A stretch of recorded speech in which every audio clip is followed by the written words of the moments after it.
is also going to present with me. He is the Northamptonshire Carers Chief Operating Officer. This is a project that we began in 2020 and did all the way through and until now, looking at the carers' experiences of COVID. We were supported by representatives at what was then Northamptonshire County Council, Support Northamptonshire, Age UK, Young Health Watch, Northamptonshire Young Carers, and also Health Watch, Northamptonshire volunteers. Yeah, we're good, Chloe.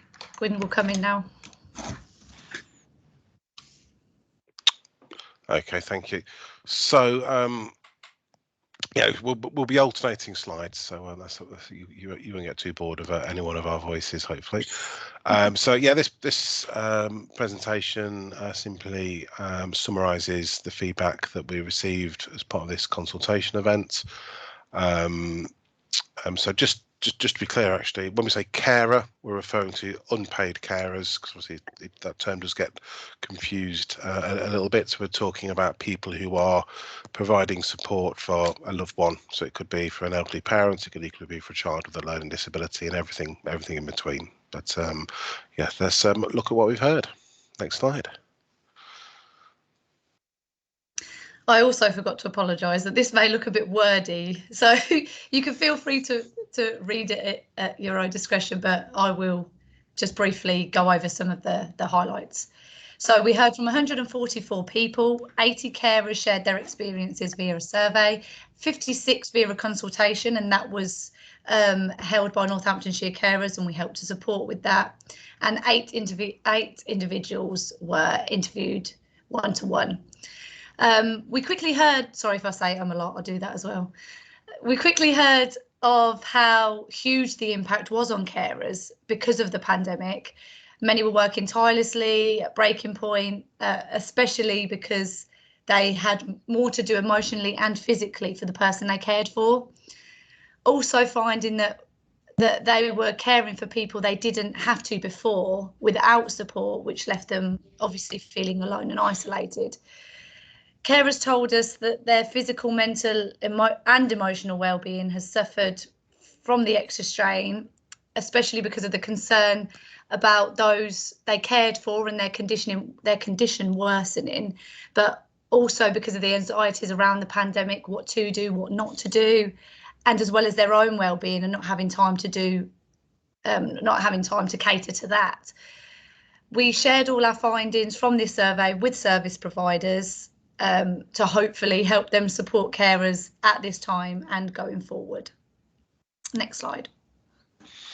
Okay, as you can see there, so 80% of respondents told us that the amount of care had changed, with 73% saying that they were providing more care. Now, the summary there of what that entails, really, it summarises sort of the life of everyday carers, even without the pandemic, so their sort of key needs, really. So a third of saying that the person they were caring for, their needs had been more complex. As I said earlier, that we're supporting carers across the entire spectrum, so there have been carers with mental health conditions who may be more agitated by the way of the world as it was, certainly at the beginning of the pandemic, through to people who are more vulnerable to COVID. So the formal support that carers would receive, so things like daycare, specialist schools, and actually for a lot of carers, so if a parent carer with a child with, say, autism, who might be in a mainstream school, that actually homeschooling became an issue as well. So you have this the formal services, not necessarily in some instances being closed due to the pandemic. And also, as a quarter of respondents were talking about their informal support networks, so the friends, the family who would provide carers breaks, provide respite from the caring role as well.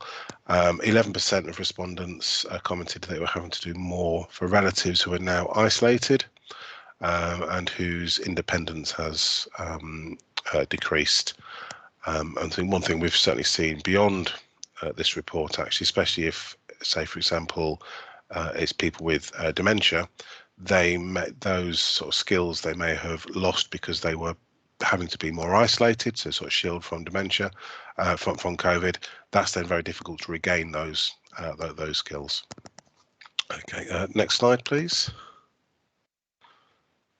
So this is one of the many quotes we heard, and it's quite. It makes. I think it goes to show how the reason why our report is so lengthy is because of the amount of qualitative data that we received.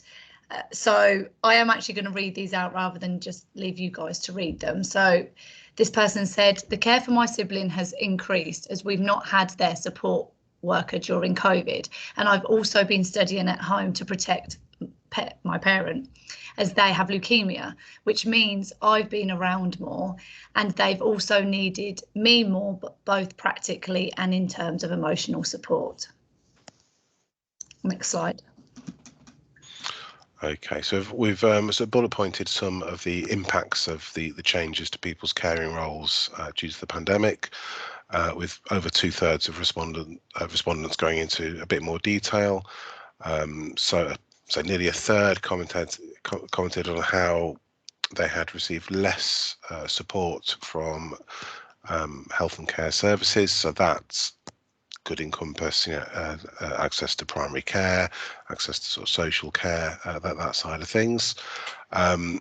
This in turn caused problems for people that needed medical support, including tests and diagnosis. So not necessarily sort of the A&E emergencies, it's the tests, the diagnosis. And at the moment we're doing some work along the memory pathway, and I don't know, in that instance, that a lot of the scans or the capacity for scanning was used for COVID, which you can understand. But then there's then the backlog of people who possibly haven't had sort of a formal dementia diagnosis, and I imagine that would be the same across other conditions. People who had less help from other services had felt unsupported in other ways, for example, when relatives were discharged from hospital, so especially when visiting was severely restricted. And I suppose when it comes into the sort of realm of safeguarding, which is we're here, then there's always the risk that something might get missed, which a carer could quite easily update on, whether it be sort of the status of somebody's house or sort of the wider needs of that person, that if in normal circumstances it would have been a conversation on the ward. So it's a lot harder to have those when visiting was restricted. We held a consultation event on Zoom or Teams, one of the two, I can't remember which one, but it looked like this. And survey respondents told us that the financial hardship they faced was a huge problem. So they were having to provide more care or activities at home, having to shop for additional items, or actually purchase their own PPE. And especially at the beginning of the pandemic, that I can see some people there with sort of hospital uniforms on, that it was difficult in an acute setting to get hold of PPE. You can imagine how difficult it was to get hold of it in the home setting, when you could be providing support for somebody who's very vulnerable to COVID. So a fifth told us that the impact of the lockdown on the person they cared for had increased. They'd become more isolated, lost independence. I sort of touched on that earlier. And some carers were also having to cope with increased anxiety and mental health issues for those that they care for, as a result of the pandemic. So there was sort of carers where there was a direct risk of COVID in terms of the virus, and then sort of the physical health, but also that I think we've all we all lived through the last sort of 20 months, and you can just imagine how difficult it would have been for people with sort of mental health conditions who were maybe anxiety, depression, those sorts of things that were obviously an impact on carers. So next slide, please. So again, this is another example of where there has been change or how it's impacted somebody. My father was admitted into hospital with pneumonia in November. Although care in hospital was good, discharge was disgraceful. I was not told my father was discharged and awaiting collection by hospital staff. A family member rang him to find out he was sitting crying in the discharge ward, waiting for me to collect him and not knowing where I was. My father had no additional support put in place for him at home on his discharge and was not well enough to look after himself, and it took a lot of work from myself and my family to get him back to a reasonable state of coping at home. All this has led to myself struggling to balance time between work, family and my father's care, and my father's health deteriorating rapidly with no medical support. So as Gwyn had highlighted earlier in regards to safeguarding, this could highlight families' lack of awareness of being able to refer to safeguarding themselves because of the lack of support given upon discharge. Alternatively, the situation could have led to a safeguarding because of the added pressures on the family, which would have then led to the father being neglected and further deterioration. We hear quite we hear quite a lot from patients and the public on a day-to-day basis that they don't actually know that they can refer. They can do a safeguarding referral themselves. They assume that it has to be done by a professional. So I think more awareness around that would help in cases like this. Next slide, please. Okay, so yeah, so building on some of the experiences, accessing services. So carers had mixed experiences of accessing health services, such as obviously GP appointments have been in the news, also mental health services for both themselves and those they care for. Accessing mental health services was one of the biggest difficulties highlighted. Was an issue for over 2/3 of respondents who actually needed that support. There was some 42 respondents who gave us additional comments about their experiences, and let's say of them, nearly 2/3 were unfortunately negative. Difficulties described including being able to get treatment or care or a diagnosis, either because of delays, a lack of follow-up, not being able to get an appointment or a service being unavailable. A few people had delayed appointments themselves due to exposure to COVID, which that's still an ongoing issue, and it might not be a huge amount that can be done with that if people are being sort of testing positive themselves. But some carers felt that other health services were not supporting them. I say mental health is mentioned again. Others mentioned communication difficulties, including struggling to get through to services on the phone. I don't know, again, it's more anecdotally that just this week, this wasn't a health service. This was linked to sort of the benefits side of things. So in central government somewhere, I can't give you a phone number to contact that person because they're working from home, and this is 20 months on. When you think, well, surely by now, April 2020, I would have understood that. You might not have had the systems. Look, by now, if people are working from home, you should have systems where people can be contacted. So it's those sorts of things. And I know through our support line, finance departments at the local authority was one of the issues there, that they just getting answers on, had a bill, can't afford to pay it, those sort of things. So that working from home did become a challenge to sort of to reach contact. It was sort of bouncing emails back, but if you didn't have email, then you were sort of relying on, say, our support line to be emailing that person on your behalf and be sort of a go-to person. It was also felt that through our support line, that self-funders did feel unsupported, and some terms like dismissed and isolated were mentioned. So there's a feeling that we're actually, even if you are self-funding, you are entitled to support and advice and that side of things. They sometimes feel that that's not the case. So next slide, please. So as Gwyn had just said, that we did hear mainly a lot of negative feedback. We also did receive some positive comments. This one in particular was around remote appointments and where it worked well. So this person said, On a positive, GPs have been brilliant at our practice. When a new GP took over the practice, they created a new phone line that does everything. More people are also manning phones to accommodate circumstance. Prescription reviews with our child are booked in by the practice, whereas previously the parents have had to make initial contact. You can easily pre-book follow-up appointments further in advance and always send you a reminder by text, which they never did before. Monthly carers newsletters are now received by email from the GP. Another person had said that their epilepsy nurse was really accessible and that they can call her anytime. Next slide, please.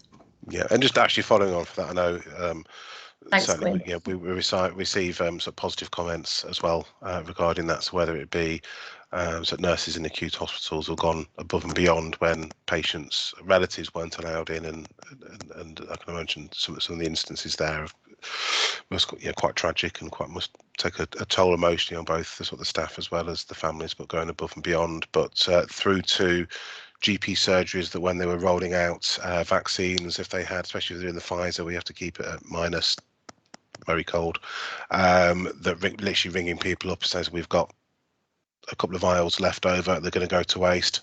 I'd rather the injection be in your arm than in the bin. So people have been going out the way, which has been, it's always great to hear. But some of the impact on difficulties, there's a word cloud here, and things like anxiety and struggle and difficult, stressful stand out there. But so one of the quotes here, which I'll read out, is, "It has been a double whammy. Being a carer is hard enough. This has made it 10 times more difficult. Lose support, family support, not being able to be around professional support, physical support too." I think that quote sums up what we've been saying as an organisation for 25 years prior to COVID, and hopefully many decades into the future, that obviously being a carer can be very challenging. But it was that mixture of not just the statutory services which were challenged, but that informal support. So whether it is a parent of a child with a learning disability who's so the grandparents would take them for a weekend occasionally, that couldn't happen. The after school clubs that closed, or actually the kids not being at school at all. So it's those sort of informal networks as well as the formal which has been having an impact. But yeah, next slide please. Other impacts. So as previously touched on earlier, we heard over half of people told us that they felt exhausted as a result of caring, and they wonder what they would do if restrictions continued. 2/3 were also worried that the person that they cared for would have to go into hospital, and half expressed about feeling unprepared or worried if an emergency was to occur, because where they hadn't cared for before, and because of the changes in their circumstances, they wouldn't know what to do or who to contact or who would be around to help. Almost half told us their willingness and efforts to provide care was not respected by health and social care professionals, and just over half felt that they were able to keep in contact with family, friends and neighbours. However, nearly as many also felt that they had no support around them. And almost everyone felt cut off, lonely or at breaking point because of the new position they had found themselves in. Go in, next slide please, Chloe. Okay, thank you. Yes, so building on the support services, so carers were asked which of the other support services they used and what was available to them. Most services had not reopened or resumed, and these are sort of carer sort of specific services in a lot of cases. Now, this especially before or after school provision, which was a big issue for lots of people, as well as day services. Some said that when a service had reopened, but they weren't actually using it. So again, especially schools was mentioned here. Our sitting service, well, there's other sitting services, but sitting services were mentioned there as well. And I can just talk about Northamptonshire Carer Sitting Service. It's a volunteer sitting service, and most of our volunteers are retired and very, very vulnerable to COVID. So we had to sort of switch that over to a sort of telephone befriending service. So yeah, and obviously it was quite widely reported the challenges with residential care and visiting, but the impacts of support services being closed or had to change included carers having no or less support, or having to do more of the care themselves. Now, visiting loved ones or not being able to visit loved ones in a care home was very difficult, and speaking to carers that I think most understood why restrictions were in place, and obviously we heard in the news sort of some of the tragedies that took place with certainly before vaccinations were out there. Now, so many care homes went down the route of virtual support, which was some carers reported as good, but other carers have had sort of issues accessing that. And I think this quote here sort of sums it up quite nicely, that services appear to be stretched or non-existent, difficult to find more carer support. Family try to cover more and more care, which is difficult when they have their own family or needs. Okay, next slide, please. Yes, so just adding to what Gwyn has just said, we've got another couple of quotes where people have had trouble accessing services. This person said, my son's daycare has reopened and has been offering Zoom sessions, which he has been taking part in, but it's not the same. He cannot attend as he would need a letter from his GP to do so, which has been declined as he is classed as highly vulnerable. Another person said that we have both lost access to key workers and talking therapies. This has made life unnecessarily difficult for both of us. Some of the people I know in similar circumstances have found themselves discharged without proper process, care plans, risk assessments, etc. I can phone the duty manager and not get a call back, and it has been the same with PALS. Come second lockdown, it was easier to just not bother with trying anymore. So because of the circumstances and reduced access to support, this could again lead to increasing safeguarding because families cannot manage with the demand of caring that wasn't there before, leading to deterioration in people's physical and mental health and well-being, which does impact both the carer and the cared for. Next slide, please. Thank you. Okay, it's not all negative though. I think it's only fair to highlight some of the positives. There was a lovely quote about our support line. Another quote here, which mentioned the stroke outpatients team. I'm assuming the carer might be referring to the community stroke team, who were amazing. They visited this person's dad 3 times a week for 3 months of rehab. They had 2 days of respite care for mum. From a carers charity, which may well have been us. I'm obviously not sure about this particular case, that we do have a sort of regulated care wing providing sort of breaks for carers, and they'll forever be grateful for their support in a time of great need. So I'm not sure if there's anyone on the line from the community stroke team, but if there is, then feel free to take that compliment back to your colleagues. Okay, next slide, please. So the impact on carers' well-being, I know this may sound repetitive, but it does portray the different circumstances that all show similar outcomes and experiences, and in a lot of cases highlight the increased risk of safeguarding that could have been prevented with something that should have been there already. So carers told us what impacts caring during this time and that had on their well-being. 22% felt that they had been able to maintain their well-being, and a few more were able to maintain a healthy diet. 2/3 felt their mental health had worsened, and half said the same about their physical health. But more than a quarter felt that they were doing less physical activity themselves. Over half, shockingly, I guess, but not surprisingly, put off going to their doctor about their own health, as this was evidenced by carers telling us how caring during the pandemic increased their anxiety, depression, caused weight gain, reduced their physical activity, and also their own pre-existing medical conditions getting worse because they're too focused on the person that they are caring for. Next slide, please. Thank you. Okay, so yeah, so taking breaks. So almost 3/4 of the carers asked said that they had not been able to take any or enough breaks from their caring responsibility during the pandemic. The most common reason was there being no one else who could take over the care.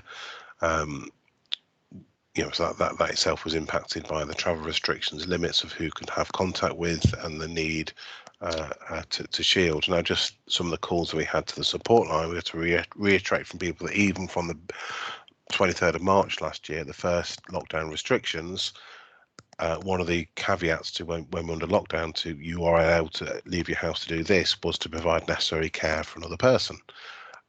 But on the flip side of that is if you're looking at people's informal support networks, it may well be that the next person in your family who might be able to support you might themselves be vulnerable to COVID. So I gave an example earlier of somebody who might call on grandparents, but if the grandparents are at risk to COVID, then there was that worry about bringing other people in to the house for that.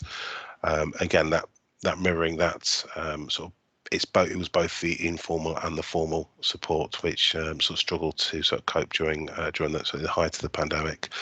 And referring back to what Katie mentioned about safeguarding, I know it's difficult to sort of have a show exact correlation, but for these 73% of carers, there's be a good chunk of those who aren't necessarily getting a good night's sleep. Their stress levels might be going through the roof, and so there is naturally then going to be a increased chance of some of those sort of stepping into the realm of safeguarding if people are at breaking point. Next slide, please. So advice, information and technology. Over these past couple of years, I think we've all been flooded with it. So having to take on this information for yourself and somebody else has been really difficult. People have told us that finding information was easy for some, but more difficult for others. But a lot of people said that they found information from the government confusing, unreliable or inconsistent. This had left carers questioning whether to break the rules, as they would need to determine who to choose to care for, especially if they cared for multiple people. Access to technology or not knowing how to use it was not an issue for most carers. However, half of the people we heard from commented on finding it difficult or to find a private space away from those that they cared for. Again, as we all know right now, I didn't even think I was going to get on here with the internet in the office, but struggles with poor connection, especially when accessing appointments online, or just not being able to afford technology altogether. And digital exclusion is a massive thing that we're still hearing today, and one that we all need to address. And I think later on you'll see about the providers are trying to maintain that multiple access for everybody. So, but here only 24% were using video calling to access services, which included connecting to other carers and online support groups, which considering how balanced we hear, a lot of people say they prefer it, a lot of people like a mixed approach. I found that quite low. I thought more would be accessing digitally, but carers hadn't been. Next question. Okay. So thank you. And following on from the digital exclusion side of things, there what we tended to find that we were able to, as a charity, apply for and receive grants to sort of pay for things like tablets and Chromebooks and things like that for people. And I was quite grateful at the beginning of the pandemic. The weather was lovely because we're standing on no end of people's driveways trying to get the sweet spot between 2 meters distance and still within Wi-Fi range to show somebody how to get onto Zoom on a tablet. The difficulty was there, though, that if people, if it was a practical problem for a practical solution that people just needed a tablet, but they knew what they were doing, they had Wi-Fi at home, then that was a relatively straightforward thing to fix. The difficult one is if somebody didn't have, say, Wi-Fi at home or needed quite a lot of training on how to use this kit, where previously we would have hired out a room and we've got some volunteers to train them, but we couldn't do that because everything has to be done virtually. So that was a sort of a difficult challenge to sort of overcome in the middle of a pandemic. But yeah, moving on then to some overall recommendations. So access to services, that the first recommendation there is to maintain a combination of, as Katie was saying, sort of a blended approach, sort of the buzzword at the moment, of telephone, digital and face-to-face services, while giving people the ability to choose the route to access appointments that best suit their needs and access requirements. And also there to remain aware of those who struggle with digital access and seek ways to support them to become more digitally literate, and if they would like to, but continue to offer alternative ways to communicate, such as letters and booklets. So it's that sort of blended approach. Yeah, next slide, please. Thanks, Gwyn. That's the word I was looking for. You always forget when you're presenting those buzzwords. So support for carers and the cared for, these were the recommendations that we came up with in regards to this. So firstly, to promote public health Northamptonshire services that can support those who have lost independence or become frailer. So make sure people are aware of services. It's one of the biggest things we do each day when we're on the phone, not just for carers, but services in general. Well, that's in regards to Health Watch, but with this, just to make sure they're promoted more, increase support to help people transition back into normality and to overcome the trauma experience. As we mentioned, mental health was a big part of that before, and anxieties and to what is normal and what will happen. A lot of unanswered questions that people are anxious about, especially where people have suffered unexpected loss. So people who were there before, not being a part of your support network, just relying on even just a conversation, those people that aren't there that were before, and improve that access to mental health support for those being cared for. As many carers struggle to support their loved ones who are waiting professional help, and we know that these waiting times have now increased since the pandemic, so that would be impacted even more so now. Thank you, Chloe. Okay, thank you. So some specific support for carers in terms of recommendations. So the first one there is recognise the contribution to carers and respect their ability and willingness to provide care, and knowledge of the person they care for. That we talked about in the past, the triangle of care. So the triangle between the patient, the professional and the carer, that each one is going to have a valuable and different insight into the situation. Ensure that carers are well supported by local authorities, local services and financially, and overall continue to promote the needs of carers. Be aware of the increased number of carers due to the impact of the pandemic on people's conditions and those who have developed long-term effects of COVID-19. And we do provide specific support for those with long COVID. There's going to be people who have picked up additional caring roles since COVID, whether it's because a loved one's health has deteriorated, or in some tragic circumstances, actually the primary carer is the person who's maybe passed away due to COVID, and then for that caring role has been sort of picked up by another member of the family. Ensure that carers are able to take breaks. We touched on that earlier. So there's sufficient respite service, and that the return to essential services is prioritised. Next one up is maintain and expand support services that have been introduced, such as befriending and peer support groups and telephone check-ins. I know as an organisation that's been probably the most hardest thing to do over the last 6, 7, 8 months, actually, is when we had to revert to doing lots of things, say over the telephone or virtually. That goes as a learning curve, but it was a straightforward. We're going from doing thing A to thing B. Going back in the reverse, and actually lots of these services are liked and needed. You then trying to do A and B at the same time, which is it can be logistically quite tricky, that one. Provide carers with clear advice about the risks of COVID and any contagious diseases, and ensure carers are prioritised in future vaccination programmes. Now this is something we've certainly worked closely with the communication teams of sort of local health care partnership, and also nationally, the Carers Trust, was a charity we're sort of aligned to, have been quite key on getting carers on that list for vaccinations, and that's been actually been vital, because there's been, in terms of the information, as we'd all know, if anyone has been on social media this last 20 months, the amount of absolute rubbish that is been going on, especially at the beginning when there was sort of a restricted opening hours for shops and things like that, and as I started the presentation by sort of reiterating the definition of a carer being an unpaid carer, there was a lot of mixed messages with unpaid carers getting mixed up with paid care workers. And even last week, there was the headline in one of the newspapers of 60,000 carers being sacked because they're unvaccinated. Well, that's care workers in care homes as opposed to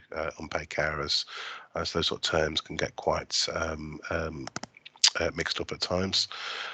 Provide more support for carers of self-funders who have to arrange the social care of those they look after in a lot of cases, and sometimes with very little guidance. If I was doing a general care awareness training session now, I'll be talking about the potential jobs of in a carer's portfolio. So they might be a nurse, an OT, they might be an accountant, they might be a taxi driver, they might be a personal shopper.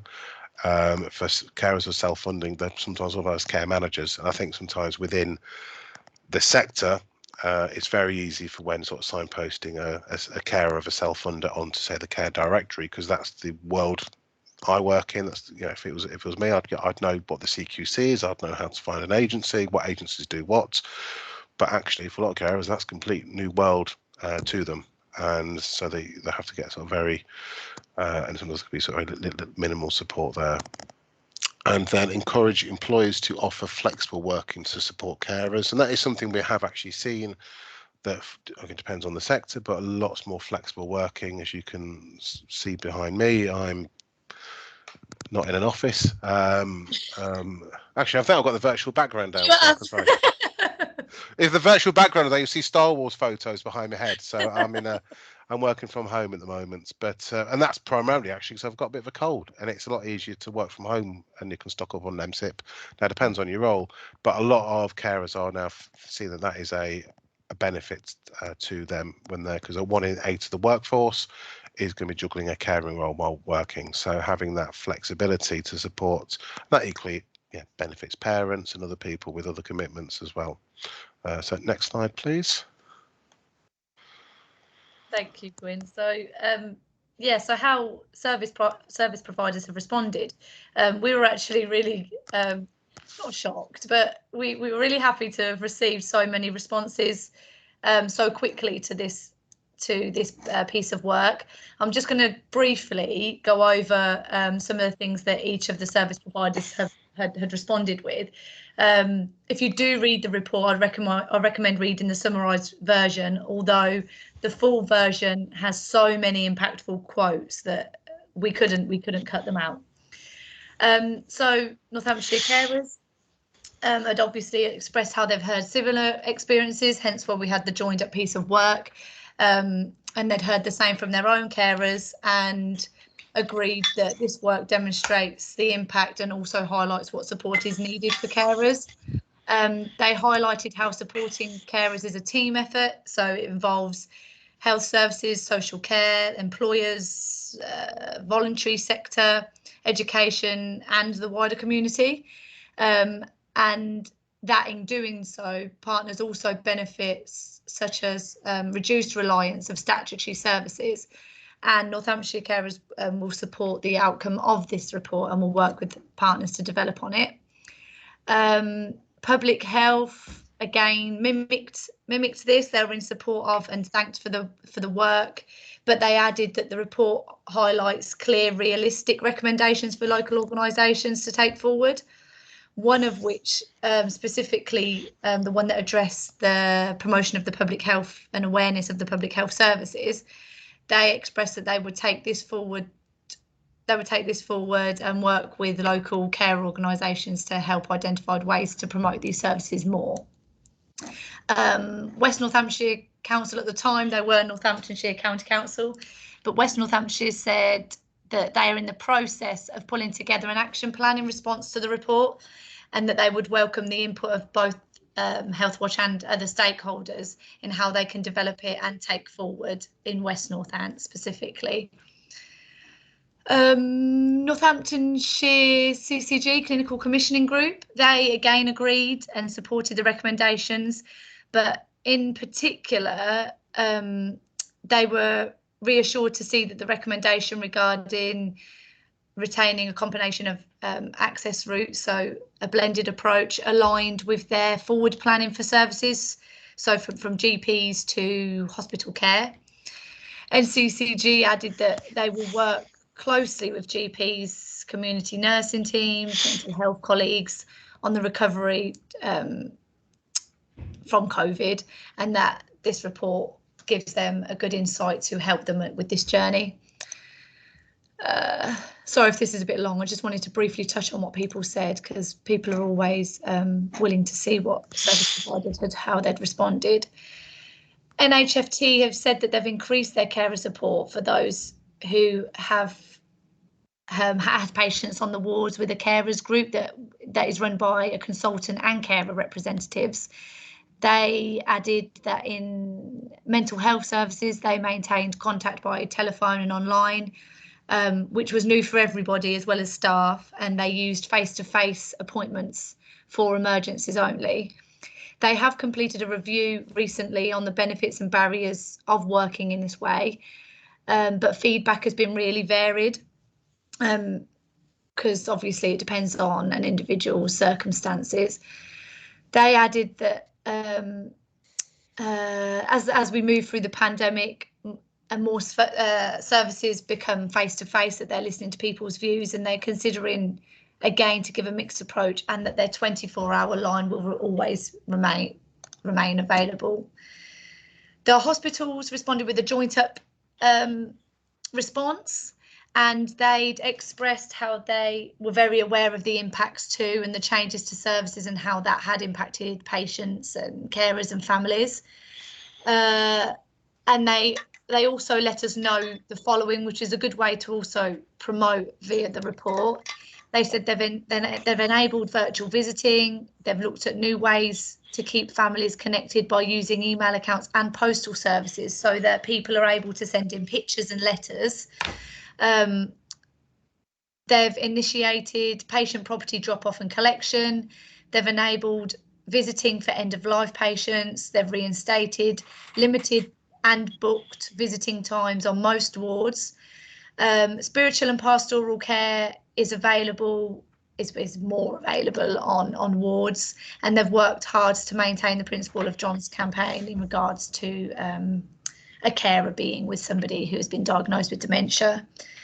And again, they plan to maintain a combination of access.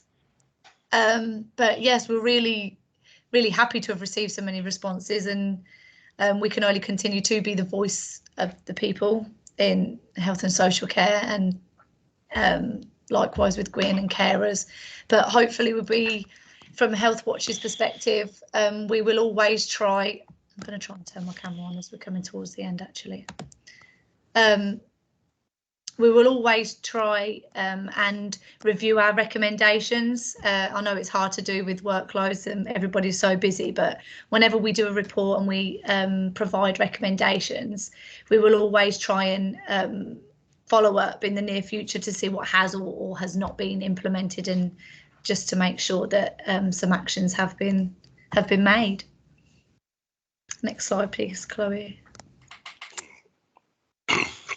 Okay, so really that's the case of thank yous, really, that I know especially to sort of the carers who participated either in the survey or the engagement events.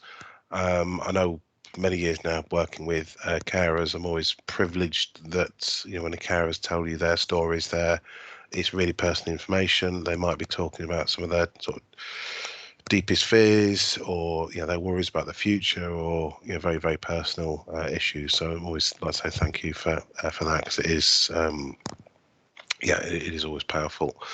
But in terms of, in addition to that, some of the organisations we've worked with, so Support Northamptonshire, local councils, old and new, Age UK, Northamptonshire, and the volunteers over at Health Wash, as well as the staff as well there. And as part of this actually was just sharing a survey and invites to engagement events as wide as we can. So there's a huge thank you to the community groups and the comms departments of various organisations for doing that. And but yes, that's the final slide next. Yeah, so any questions that you may have? Oh, I see one hand up. Is that Jane? Yeah. Mute, Jane. Yeah, it's really impressive report, and I have read it, and it's really powerful. So you said that you're going to be going back to seek assurances in relation to actions that have been identified. Is there a timescale for that? Well, it's normally dependent, resource dependent, and the work that we have on. We do try and follow up 6 months. That is our aim to even if it's just via an email with certain groups or organisations involved to see what has been done, and then if there is any other necessary action that we need to do from that, we will make sure that we make contact. And I suppose my other question was, have things really changed? Have things reopened? How services? I mean, my sense is that not everything has gone back to where it was before. I mean, have you got much of a sense of, is the situation much better than it was in your report of how it's been described, or is it really still very difficult for people? I think it's always has been difficult for carers, and certainly so the shadow of COVID and the restrictions in place are still there. They seem to have eased in some respects. So, for example, talked about hospital visiting and things like that, and visiting at care homes, and I think the vaccination has helped with that. Tends to be, in terms of the confusion about information and messages, whereas at the height of the pandemic, these messages were changing. It felt like every day that there'll be the government announcement at 5 o'clock of an evening, and the next day there's new changes in place, where things tend to happen in a bit more of a planned approach. Then as providers, as organisations, we can react to something in a bit more of a steady state, as opposed to just literally reacting on the next day. So there's certainly still pressures there, and even without COVID, these pressures for COVID for carers would be there and were there anywhere. So I think there has been some improvements since then, but yeah, it'd be lying to say if it was all rosy in the garden. So I just wanted to ask about GP services, because I picked that up in a number of places. Access to GP services is real pressure. I mean, I'm trying to be very sympathetic to the doctors, but is there an issue, or isn't there, or what is the issue? Are they opening up or aren't they? What's the picture you get? Speaking to people, I think this just link into the digital inclusivity area. So I speak to the carers on the support line that calling surgeries can be difficult, and you might get the a digital offering. So whether or not some of my surgery contracted out to Livy, I think it is an app, which actually for something fairly straightforward, and you've got the technology to do that, you're comfortable with it, is going to be fine for some people. But then for other people, and especially carers as well, they might be approaching the surgery in quite a stressful state. Then those boundaries can be challenging. But yes, so we're certainly still getting people saying that they can't get a GP appointment, or they can't even speak to the surgery. That is the default method is a virtual offering, which for some people is going to be fine. I guess it's that ironing out that system so that those people who want and can access those virtual systems can have that. Because some people it would be, I know just on a personal note, this summer I had an ear infection. It was I'm not a doctor, but it was quite clear it was an ear infection. I went swimming, my ear got wet, and then it started hurting about a week later. And and that was all done via the telephone, via an online form, and it was fairly straightforward. But if you do with carers who might have multiple issues, they might be then caring for somebody with quite complex needs, then that's where you possibly need more that personal touch. Just to add to that, from a Health Watch perspective, we have definitely seen an increase in concerns with GP access from carers to everybody. It has mainly been somebody calling on behalf of somebody else. With access, like Gwyn said, just somebody even getting on the phone to even speak, even if they don't get an appointment, just to speak to somebody. We are planning a piece of work around GP access, but we are definitely planning, because we are hearing so much. We want to work with the CCG to make sure what we do is necessary and helpful, because we could just go in there or pick up or do mystery shops to see what's going on or what is happening in different surgeries. But we're also aware that phone lines are an issue and access is an issue, so we don't want to be a hindrance there. So we are planning that piece of work for the new year. It's been in the planning stages for a couple of months because we hear so much. But yeah, it definitely is an issue. And I suppose it's then what's the knock on of that? Are then more people then are they suffering in silence, or then things reach crisis and then it's 999, it's A&E as the services of last resort?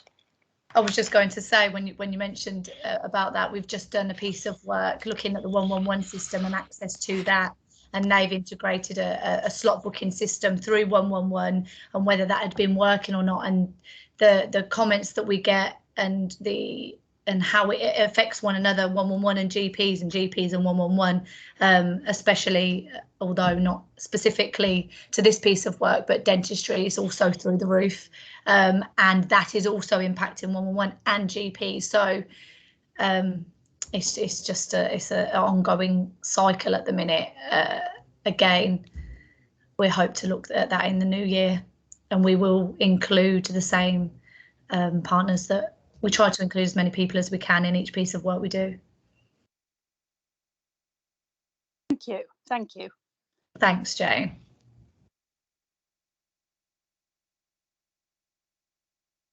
Okay, is there any other questions? Can't see no hands. Nope.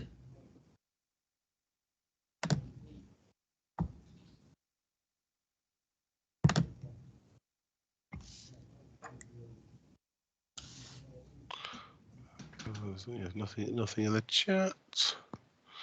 Well, unless there's anything else, then I think that's